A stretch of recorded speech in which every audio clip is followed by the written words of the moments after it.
So when it comes to Stephen LaBerge, he has talked about a lot in the book. She goes really deep into his history, which I thought was really awesome because, of course, I got mad love and respect for that man. Although when it comes to the notes that I actually took and pulled out, I didn't do that many highlights, so I don't have that much information on him and his history.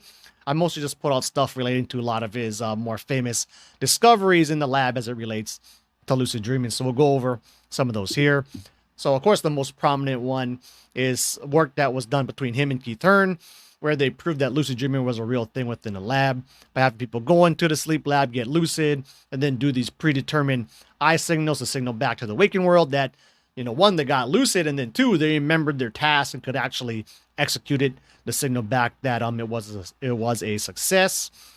He also showed that brain activity is more accurate / aligned with daytime functions of doing the task versus just visualizing it, which, of course, sounds like it makes a lot of sense to me.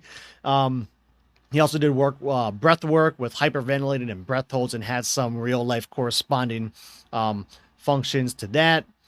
What else he got here? So he did some studies with men and women as it relates to sex and climaxing. So, good old Freud would have been all about that one. And so this one, which I still hear brought up sometimes and is just totally not right. I'm sure Stephen LaBerge knows this is not right too by this point, but nonetheless, it was one of the early discoveries, so it gets talked about a lot, where he had a female sleep in the lab, get lucid, and then go have a sexual encounter. So she climaxed within 15 seconds, which I think is kind of besides the point. The main thing is she had a real life climax as well to go along with the dreaming climax. But then he had a male go into the lab and do the same thing. And so I guess it took him 30 seconds to climax, which again, besides the point.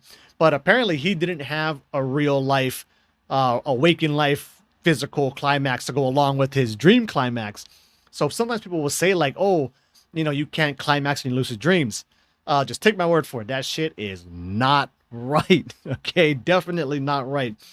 And then he did this other one. So he had one where he put electrodes onto his forearms, got lucid, and then within the dream squeezed out left, left, left, left, right, left, left, and apparently had like a real world waking life counterpart or activity within those same muscles. But apparently that one hasn't been replicated, which I wasn't aware of.